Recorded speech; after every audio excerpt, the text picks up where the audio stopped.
안녕하십니까, 캐놈입니다. 목소리가 상당히 제가 지금 낮은 톤으로 할 거예요, 오늘은. 왜냐면 지난 그 강의를 봤을 때랑 다르게 제가 낮아질 수밖에 없는 거는 저의 이제 동영상을 본 지인분들께서 원래 너답게 수업을 했으면 좋겠다, 그리고 목소리가 상당히 좋으니까 좀 나지막하게 해도 괜찮을 것 같다 라는 말씀들을 많이 해주시더라고요. 그래서 저의 이제 진짜 목소리대로 할 건데, 저도 조금 아쉬운 게 저의 에너지를 팍팍 줄 수가 없어서 조금 속상해요. 하지만 두 번째 수업을 이런 목소리를 하고 나서 주위 분들이 그냥 예전처럼 해라 하면 안녕하십니까, 쾌남입니다 이렇게 할 거고요. 오늘 수업이 오늘 목소리가 상당히 부드럽고 괜찮다 라고 하면 이 패턴대로 갈 거예요. 뭐 걱정하지 마세요. 저는 만 가지 색깔을 가진 사람이기 때문에 뭐 여러 가지 모습으로 보여드릴 수 있어요. 그래서 제 수업 때는 항상 즐겁고 유쾌하고 가끔은 이렇게 부드러운 목소리를 들어가면서 수업을 할 수 있다는 장점이 있습니다. 알겠죠? 이제 바로 2번 기간의 성능에 대해서 쭉 설명을 들어가도록 할게요. 첫 번째 기본 용어네요. 상사점, 2번 하사점, 3번 행정, 4번 내경, 5번 행정체적 이라고 되어 있습니다. 여기서 그림을 보면 좀 더 쉬운데, 여기 내부에 여기 왕복 엔진과 관련된 기본 용어라고 이제 밑에 이렇게 써 있어요. 왕복 엔진과 관련된 기본 용어, 이게 뭐냐? 상사점이라고 해서 피스톤 운동이라고 하죠. 앞뒤로 계속 위아래로 움직이는 거를 피스톤 운동이라고 하는데, 거기서 맨 위에 부분에 만날 수 있는 거를 상사점이라고 하고요. 맨 밑에를 만날 수 있는 거 하사점이라고 해요. 거기서 상사점과 하사점을 여기서 그 간의 거리를 행정이라고 하고요. 여기서 간극체적이라고 써있네요. 간극체적이 뭡니까? 상사점에 이렇게 피스톤이 상사점에 닿아 있을 때 남아있는 요 부분 있죠? 매우 작아요. 이 부분을 간극체적이라고 하는 겁니다. 아시겠습니까? 그리고 옆에 이제 살짝 확대해서 나와 있는데, 여기 이제 실린더에 있는 이 내경이라고 하죠. 이 안에 있는 이 원의 지름을 내경이라고 해요. 안에 있는 그 거리를 말씀을 드리고요. 행정체적이 무엇이냐? 행정체적은 피스톤 단면적이 있어요. 이런 단면적과 행정과의 곱으로 100이랑이라고 돼요. 다시 말씀드리면 요만한 크기일 거예요. 그죠? 근데 여기서 체적이 있는데 계속 왔다 갔다 할 거예요. 계속. 근데 계속 뭐 1행정, 2행정, 3행정, 4행정 계속 움직일 거 아니에요. 그죠? 그만큼 뭐가 생깁니까? 100이랑이 생기게 됐죠. 그래서 여기 밑에 말씀 여기 써 있어요. 행정체적이라고 돼 있어서 피스톤 단면적과 행정과의 곱으로 100이랑이라고 한다. 즉 안에 있는 체적, 부피를 말씀드려요. 체적은 볼륨이라고 해서 V라는 기호를 쓰게 되고요. 여기서 행정 체적은 어떤 거다? 스트로크 볼륨이라고 해가지고 이 부피인데 S가 들어가겠죠. 그래서 VS라고 써줘요. 아시겠어요? 그래서 이 단면적은 4분의 파이 곱하기 D의 제곱이라고 하고요. 이게 행정이라고 돼 있어. 행정이 어떤 거? 거리의 행정. 아까 말씀을 드렸지만 여기서 행정이 뭐였어요? 상상점과 하상점의 이 거리였죠. 그죠? 이 거리를 L이라고 나타냈기 때문에 여기 4분의 파이 곱하기 D제곱 곱하기 L이라고 되어 있어요. 이걸 좀 더 쉽게 얘기하면 0.785 곱하기 D제곱 L이라고 써 있습니다. 4분의 파이를 계산한 거예요. 알겠죠? 파이는 3.14 라는 숫자로 계산을 한 거라고 알아두시면 될 것 같아요. 그리고 6번 총행정 체적이라고 되어 있습니다. 토탈 스트로크 볼륨이라고 되어 있어요. 토탈이라고 되어 있죠. 모든 거를 다 말을 하기 때문에 V, 그냥 다른 거 없어요. 아까는 스트로크 볼륨이라고 해가지고 그냥 행정체적, 간단한 행정체적이라고 VS라고 했었지만, 여기 총행정체적은 이 V는 4분의 파이 곱하기 D의 제곱 L, 요만큼. 아까 행정체적이랑 똑같죠? 요만큼 행정체적이 똑같아요. 근데 여기서 Z를 곱했어요. Z가 뭐냐? 실린더 수예요. 일반 실린더가 많으면 많을수록 행정체적 움직이는 게 많아야 적어요. 많아지겠죠. 1개면 곱하기 1, 2개면 곱하기 2, 3개면 곱하기 3. 이 실린더 수가 여러 가지로 늘어나면 늘을수록 계속 곱해진다는 거 알아두시면 되겠어요. 그래서 행정체적과 총행정체적을 비교할 때는 행정체적 공식만 알아두시면 돼요. 어떤 거다? 4분의 파이 곱하기 D제곱 곱하기 L이다. 여기다 실린더 숫자 몇 개가 있냐라는 것만 곱해주면 총 행정체적이 된다라는 거 알아두시고요. 여기서는 이게 100이랑과 같다라는 거 알아두시기 부탁드릴게요. 네, 여기 간극체적 7번입니다. 이 간극체적 보면 clearance volume이라고 되어 있어요. C자가 붙었죠, 그죠? 그래서 VC라고 합니다. VC. 그래서 밑에 살짝 배울 여기 VC라고 되어 있죠, 그죠? VS는 행정체적, 밑에는 VC가 간극체적, VS가 행정체적이라는 거 알아두시면 됩니다. 하지만 여기서 이제 중요한 게 뭐다? 1번에서 7번까지는 시험에 뭐 나온다 안 나온다를 떠나서 기본 용어니까 알아두시는데 8번 같은 경우 어떻게? 반드시 알아둬야 돼요. 압축비 이거 시험에 나와요. 뒤에서 문제에서 제가 살펴드릴 문제 중에서 압축비가 상당히 많아요. 이 공식만 알면 다 풀 수 있습니다. 아시겠죠? 그래서 이 엡실론은 뭐냐? VC분의 VC 더하기 VS, 즉 어떤 겁니까? VC의 간극체적분의 간극체적 더하기 행정체적이라고도 쓰고요. 아니면 1 플러스 어차피 이거를 약분을 할 수 있어요. 하트 모양이라고 해서 하트 제가 한번 할게요. 하트 이렇게 놓으면요, VC분의 VC 플러스 VC분의 VS라고 되어 있어서 이게 약분이 되기 때문에 1 플러스 VC분의 VS가 돼요. 만약에 이게 뭐 약분하는 게 조금 어려울 수 있어요. 그럼 이거를 무시해 주시고 그냥 숫자만 대입해 주시면 되고요. 일반적으로 뭐 간극체적이다, 간극체적 자리에 그냥 숫자만 집어넣으면 다 답이 나와요. 뭐 일부러 약분할 필요는 없어요. 아시겠죠? 이걸 좀 편하게 해서 이렇게 바꿨어요. 1 플러스 간극체적분의 행정체적이다 라는 거. 실질적으로 뒤에서 문제를 풀다 보면 여기는 문제 1 플러스 간극체적분의 행정체적 이 공식으로 쓰는 게 더 많아요. 가끔 이렇게 다 직접적으로 넣어야 되는 문제도 있지만 어차피 같은 문제기도 하고 빈도수가 높은 예를 푸는 게 더 낫지 않을까라고 제가 조심스럽게 강요를 해드릴게요. 강요라는 거 뭐예요?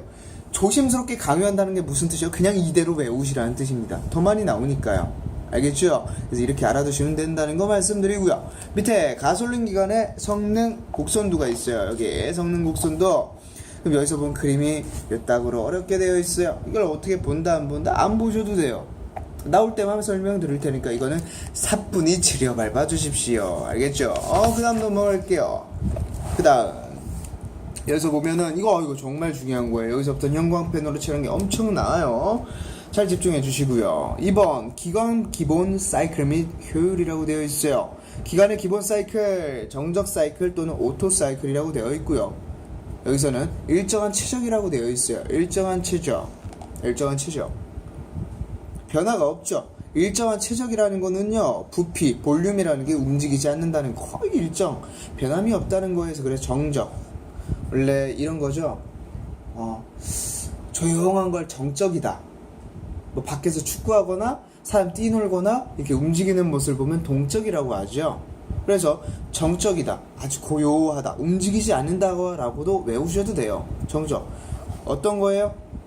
일정한 최적, 부피가 변하지 않는다는 걸 정적이라고 하는 거예요. 아시겠죠? 그래서 본인 외우기 쉽게 뭐 정적인 분위기, 아주 조용한 분위기, 움직이지 않는 분위기, 가만히 있는 분위기, 결론은 최적이 일정하다라는 뜻입니다. 여기에는 어떤 예가 있다? 가솔린 기관과 그래서 LPG 기관이 있어요. 가솔린 기관과 LPG 기관이 있는 일정한 최적, 즉 정적 사이클, 오토 사이클이라도 한다는 거 말씀드리고요. 그래서 이론 효율 요거 나와요. 이 공식 여기 세 가지 배울 건데 이 세 가지 공식 다 외워야 된다는 거 알아두세요. 그래서 이런 효율은 어떤 거다? 1-엡실론분의 1 괄호 k-1승 이렇게 하셔도 되고요. 아니면 1-엡실론 k-1승분의 1 이렇게 하셔도 돼요. 알겠죠? 공식에 대해서는 그냥 깊게 설명 안 드려요. 왜 이렇게 변하고 하는지 깊게 설명을 드릴 필요가 없는 게 왜 그렇다? 어차피 뒤에서 배울 거니까요. 그대로 대입만 해주시면 끝나요. 대입하는 거 되게 쉬워요. 알겠죠? 그래서 이 밑에 어떤 거다? 정적 사이클이니까 아까 뭐였었어요? 최적이 움직이지 않았죠? 여기서 보면 그림 보면 얘 P가 뭡니까? 압력이고요. V가 뭡니까? 최적입니다. 그러면 문제를 보세요. 2에서 3까지 올라가는데 최적 변했어요? 안 변했어요? 같은 부피, 막 부피가 10이라고 하면 부피 변하지 않죠? 부피 변하지 않을 때 어떻게 합니까? 압력은 계속 올라가겠네요. 이런 뜻이에요.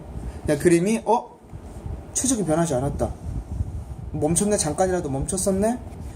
여기도 멈췄었네? 최적이 움직이지 않네? 그러면은 정적 사이클 또는 오토 사이클의 그림이다 라는 걸 알아두시면 됩니다. 옆에 보면 이 오토 사이클의 PV 선도라고 해서 압력과 부피 선도 상태인데 1번부터 계속 움직이는 이 모든 거를 설명해 드리면 참 좋죠. 중요해요 이거. 근데 하지만 이건 기사 시험 볼 때 훨씬 더 중요하기 때문에 여기서는 우선은 요만큼만 해야 된다는 거. 아니 앞에서 요걸 다 알아두시고요. 여기 부분 어떻게 제가 필요할 때마다 짚어준다는 거 알겠죠? 문제 나올 때마다 짚어줄 거니까 이런 게 있다라는 것만 판별하시고 넘어주세요. 정압 사이클, 디젤 사이클이라고 되어 있네요. 이건 아까 거랑 달라요. 정압 뭐예요? 압력이 일정하다는 뜻이에요. 압력 일정해. 그래서 일정한 압력, 이건 뭡니까? 저중속 디젤 기관. 앞에서는 가솔린 기관이었는데 이 정압은 저중속 디젤 기관이라는 거 알아두시면 됩니다. 여기서 어떤 겁니까? 이런 열 효율은 이렇게 된다. 아까 여기 어떻게 됐었습니까? 이게 뭐였어요? 요만큼만 보면 정적 사이클인데 뒤에 요거에 나왔죠, 그죠? 요것만 곱해주면 된다라는 거. 어차피 공식이 나오니까 공식 보면서 할 거예요. 그림 봅니다. 그럼 이거 정압 사이클이죠. 압력 어떻습니까? 압력 일정하죠. 압력 변하지 않죠, 그죠? 그래서 압력이 안 변하구나. 정압 사이클이구나. 여기서 보면 정적 사이클은 여기는 똑같아요. 그림 봐봐요. 얘는 이렇게 돼 있죠. 기억이라고 돼 있어요. 기억, 정압, 기억. 기억해 주세요, 정압. 기억해 주세요, 정압. 정압, 기억. 정압은 뭐다? 기억이에요. 알았죠? 디젤 사이클. 근데 여기서 뭡니까? 정적 사이클이라고 해서 이거는 거꾸로 디귿. 거꾸로 디귿. 아니 미음자라고도 생각해도 돼요. 미음자. 일자로 돼 있죠, 그죠? 11이라고 외우셔도 되고 아니면 한글로 보면 디귿 또는 미음. 이건 어떤 거예요? 기억, 그죠? 이런 것만 알아두시면 돼요. 어렵게 외우실 필요 없어요. 우리는 어떤 거? 우선 시험을 맞아야 된다. 시험을 통과해야 된다는 거기 때문에 우리는 즐겁게 간단하게 공부를 해야 돼요. 아시겠죠? 이제 복합 사이클 갑니다. 복합 사이클은 사바테 사이클이라고 해서 복합이 뭐예요? 앞에서 정적, 정압 다 배웠죠, 그죠? 그래서 일정한 압력, 최적 둘이 플러스 합쳐놓은 거예요. 그래서 이걸 고속 디젤 기관에서 사용한다는 거, 고속 디젤 기관에서 사용한다는 거 알아두시고요. 여기 보니까 열 효율 어떻습니까? 어때요? 여기 많이 보던 거네? 정적 사이클이었죠, 그죠? 오토 사이클이라고 했던 이 정적 사이클이 뒤 희한한 놈이랑 합쳐졌어요. 근데 디젤 사이클만 해서라도 뭔가 K 붙고 막 이상한 것들 붙었었어요. 근데 여기보다 더 복잡해졌죠. 복합이니까 더 복잡해진 거예요. 알겠죠? 단열비도 있고 압력비라는 것도 있고 여기서 단열비다 압력비다 다 써있지만 이거를 말씀을 굳이 안 드릴 거예요. 왜냐? 지금 그냥 공식 나올 때 문제 나올 때마다 설명해 주면 그게 더 나아요. 지금 억지로 문제 한 문제씩 하다 보면 하나하나 다 외우다 보면 힘들어요. 기출 나오는 그 문제마다 해줘야지 이게 이럴 때 사용되는구나 라는 걸 직접적으로 풀면 더 효율성이 있습니다. 아시겠죠? 그래서 이 문제는 뭐 어떻습니까? 요렇게 해도 되어 있어요. 아까 11자 또는 디귿자 또는 미음자라고 되어 있죠, 그죠? 이게 다 합쳐져 있어요. 이건 이건 정적이고요. 기억자 뭐였습니까? 기억자 정압이었죠. 결론 두 개 다 합쳐 있죠, 그죠? 그래서 얘를 복합 사이클 또는 사바테 사이클이라고도 하고 이거는 언제? 고속 디젤에 사용된다는 거 말씀드립니다. 그리고 지난 시간에 했었어요. 지시마력 공식 말씀드립니다. 지시마력 뭐였었어요? 지실린더. 저번같이 오버하면 안 되죠. 지실린더. 지시마력의 실린더 안에서 생긴다. 그리고 뭐예요? 제동마력. 실제동마력. 이제동 아니랬어요. 김제동 아니에요. 실제동마력이라고 했었어요. 아죠? 그래서 크랭크 축에서 실제로 생기는 마력이다. 지시마력 어떤 거였어요? 실린더 안에서죠. 공식을 외웠었습니다. IHP는 75 곱하기 60분의 PLZN. 그죠? 근데 여기서 AL이 V로 바뀌었어요. AL이 뭐였었어요? 실린더 단면적 곱하기 행정이 뭐였죠? 우리 앞에서 배웠었죠, 그죠? 어디서 배웠었어요? 행정체적에서 배웠었어요. 그래서 배기량 어떤 거?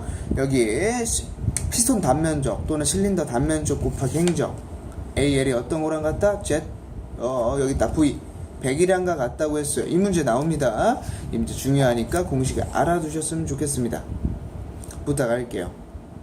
알겠죠? 그리고 곱하기 100은 뭐랑 관련 있다?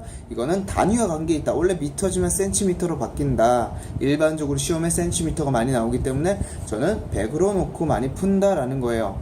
단위마다 다르다는 거. 여기서 행정이었죠, 그죠? 행정이 미터니까 100이 없었어요. 100이 있었는데 V 이거 뭐예요? 최적이었죠, 그죠? 최적으로 바뀌면서 단위 변화가 있었다는 뜻입니다. 그래서 곱하기 100을 했다는 거 알아두시면 말해요. 부탁할게요. 그리고 제동마력 BHP라고 되어 있습니다. 이거 마찬가지로 설명드렸지만 제가 외우라고 했었던 거는 이거였어요. 716분의 T 곱하기 N.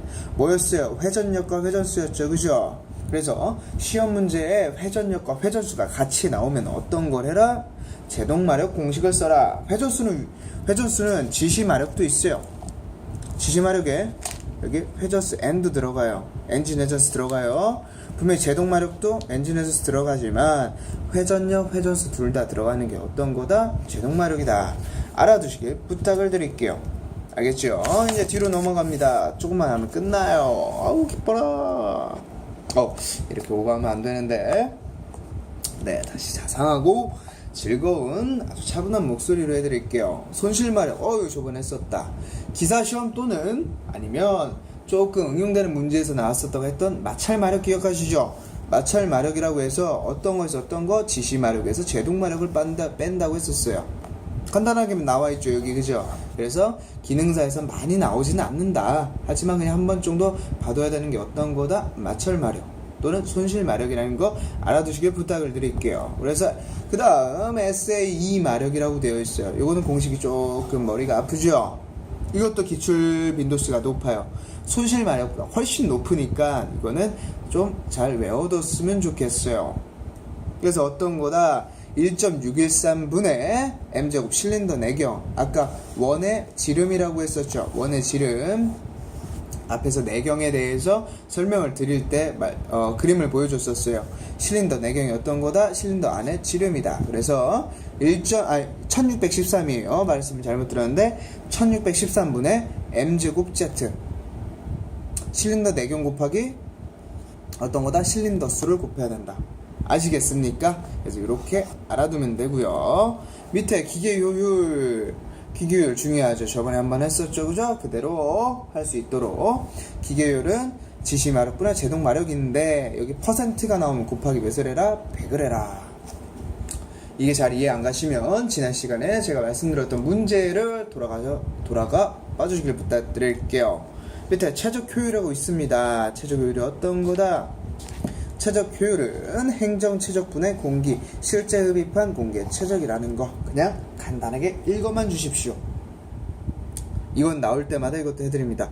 그래서 여기서 총정리를 간단히 해드리면 어떤 거다? 지시마력, 제동마력, 그리고 기계 효율, 이게 세 가지가 가장 중요하고요. SAE 마력, 얘가 두 번째로 중요하다는 거 말씀드립니다. 연료 및 연소라고 되어 있어요. 그래서 연료의 분류에는 지방족, 나프텐족, 방향족이 있어요. 이것도 쭉 나와요.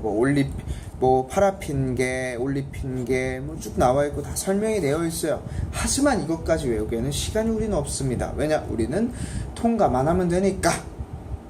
제가 이렇게 말씀을 드려도 나중에 기사 공부를 같이 병행할 때는 정말 깊이 있게 말씀을 드릴 거예요. 알겠죠? 이런 문제 같은 경우는 언제? 시험 풀 때마다 설명드린다는 거 말씀드리고 간단하게 넘어갑니다. 이거 중요한 거 이제 바로 해요. 그래서 가솔린 기관의 연료라고 되어 있어요. 이거 시험에 나와요. 별표 빵빵 쳐주세요. 이건 나와요. 정말 중요합니다. 가솔린의 구비 조건, 기화성이 좋을 것, 엔티노크성이 클 것. 엔티노크성은 좀 이따 설명드릴 거예요. 그리고 발열량이 클 것, 내 부식성이 크고 저장 안전성이 있을 것, 연소 퇴적물의 발생이 적을 것. 단지 퇴적물이 많으면 안 되겠죠, 그죠? 좋진 않잖아요.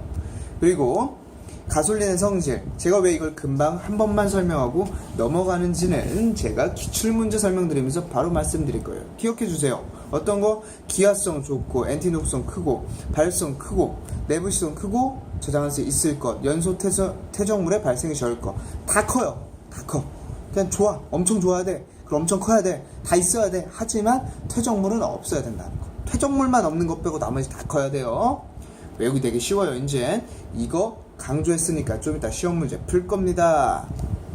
밑에 가솔린의 성질, 구비 조건 알았으니까 성질 알아야 돼요. 기화성 뭡니까? 연료가 가열되지 않은 상태에서도 증발해요. 증발하는 거 기화성입니다. 그리고 베이퍼로, 이건 제가 체크를 안 해놨는데 베이퍼로 그냥 한 번만 읽어보시면 돼요. 알겠죠? 베이퍼록이 어떤 거다? 쭉 해서 이제 그냥 연료 이름을 방해하는 현상이다. 방해하는 현상이다. 현상이다? 발음이 이렇게 안 좋아요. 아이, 쑥스럽네. 그래서 이 기화하여 연료 흐름을 방해하는 현상이다. 베이퍼록 알아두시길 부탁을 드릴게요. 자세한 건 언제? 다 문제하면서 한 번씩 설명드리고 기사 시험 준비할 때도 자세하게 하는 거니까 지금은 어떤 거? 흐름을 알아가는 거예요. 지금부터 자세히 외우는 게 좋다라고 하시는 분 많이 계시지만 저는 생각이 다릅니다. 먼저 흐름을 알고 좀 기분 좋게 편하게 공부를 하는 게 저는 공부의 기본이라고 생각해요. 어릴 때 수학 배울 때, 수학으로 예를 들을게요. 수학 배울 때 뭐 인수분해가 있다고 생각해요. 아니면 뭐 미적분이라고 해요. 아, 머리 아프다. 이거 개념 알고 계산하는 건 정말 좋죠. 개념 알면 정말 좋아요. 근데 단점이 있어요. 개념을 다 공부하고 하려면 너무 제점이 지쳐요. 저도 공부 많이 못했어요. 이제 막바지에 이제 공부법을 배워서 많이 이제 익히면서 이제 공부에 대해서 흐름을 알게 되다 보니까 저도 공부법을 많이 뭐 다른 사람들한테 전수하는 그런 직업에 잠시 있었었는데, 이제 저도 이제 말씀을 정확히 드릴 수 있는 거에 그런 거예요. 제가 그만큼 어땠다? 공부 쪽으로는 뒤늦게 깨달았지만 정확히 제가 말씀을 드릴 수 있는 거는 제일 처음에는 공부가 이질감이 들지 않도록 편하게 그냥 쉽게 공부하는 게 좋아요. 그러다가 이제 본인이 채점을 하면서 부족하다, 틀리다, 이 부분이 조금 약하네 라고 했을 때 그 부분을 집중적으로 파면 돼요.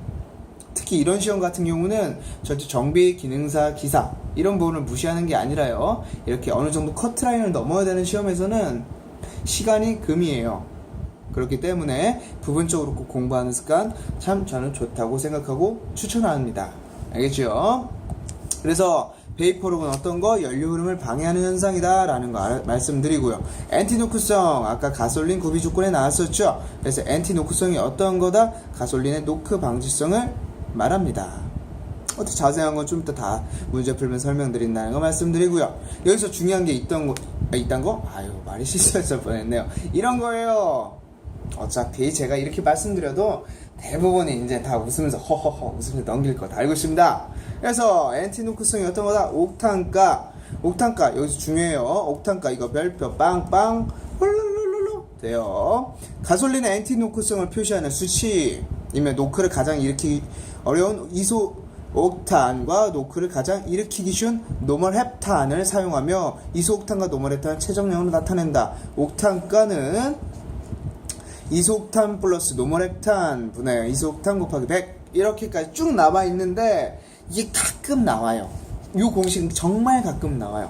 하지만 중요한 게 어떤 거다? 옥탄가다.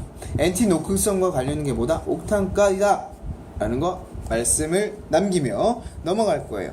그래서 또 교재 보면 쭉 나와요. 퍼포먼스 넘버도 있고 안티노크제도 있고 많아요. 안티노크제는 가솔린의 노킹을 줄여줄 수 있는 재료이며 4에틸랍, 벤젠, 에틸알코올, 그리실로, 어닐린, 에틸 아이오다이드 등이 있어요. 이렇게 많은데 이거는 넘어가는 이유는 어떤 거다? 크게 중요하지 않으니까요. 그죠? 이제 넘어갈게요. 디젤 기관의 연료라고 되어 있습니다. 가솔린 배웠으니까 디젤이죠, 그죠? 디젤 같은 경우 제가 표시를 안 한 이유는 가솔린이 워낙 출제 빈도수가 워낙 높아요. 디젤은 그만큼 상당히 적어요. 그래서 디젤 기관은 그냥 한 번만 쭉 읽어보는 거에 의의를 두겠습니다. 디젤 기관의 연료, 디젤 연료의 성질이라고 되어 있어요. 착화성이 무엇입니까? 착화 늦음의 크기를 표시하는 방법으로 착화성이란 말을 사용하고 착화성의 양, 이거 안 보여요. 착화성의 양, 부를 결정하는 척도이며 세탄가, 어닐린점 및 디젤 지수 등이 있다라고 되어 있어요. 그래서 세탄가는 착화성을 정량적으로 표시하는 것, 요거 정도만 말씀드리고 싶어요. 왜냐? 더 이상 크게 어렵게 안 나와요. 기출문제도 정말 가끔만 조금 계산, 요렇게 요거 정도처럼 계산하는 정도가 정말 가끔 나오지만 크게 중요하지 않다라는 거. 자, 여기서 디젤 연료의 성질이 어떤 거다? 착화성. 여기 착화성 하나 알아두시고요. 밑에 어닐린점이라고 해서 시험 연료와 같은 양의 순서 어닐린과의 혼합액을 가열하여 완전히 용해하는 최저 온도를 말한다. 어닐점, 뭐 얼음점, 뭐 어는 점, 녹는 점 이런 게 있잖아요, 그죠? 똑같은 겁니다. 어는 점, 얼어가는 딱 그 점 시점, 녹는 점, 어떤 얼음이 녹아내리는 그런 온도, 어닐린 점. 여기서 뭐예요? 완전히 용해되는 최저 온도를 말하는 거. 이렇게만 알아두시면 돼요. 그죠? 그리고 밑에 디젤 지수 DI라고 해서요. 이 디젤 지수는 어닐린 점을 사용하여 다음 같은 식으로 산출한다. 이것도 공식이죠, 그죠? 공식 잘 안 나옵니다. 그냥 한 번만 읽어보시면 된다는 거 말씀드리고요. 발화촉진제보다 디젤 연료의 착화성 향상제이며 연소 전의 반응을 촉진시켜 착화 지연을 단축시키는 물질. 즉 뭐예요? 촉진하는 거니까 여기 연소제 반응을 촉진시켜준다. 이 정도만 말씀드리고 싶습니다. 아시겠죠? 밑에 디젤 연료 경유의 구비 조건이라고 되어 있습니다. 1번 착화성 좋고 세탄가 높고 점도 적당하고 불순물 함유 없을 것. 당연히 가솔린이나 디젤이나 동일한 게 뭐예요? 불순물 아니면 찌꺼기 어떻게 없어야 된다는 거. 나머지는 뭐 높아야 된다는 거 말씀을 드립니다. 아시겠습니까? 그 다음에 뭐 불완전 연소나 뭐 연소에 대해서 간략하게 설명을 드릴 수도 있지만 문제를 풀면서 들어갈 거기 때문에 문제에서 바로 찾아뵙도록 하겠습니다.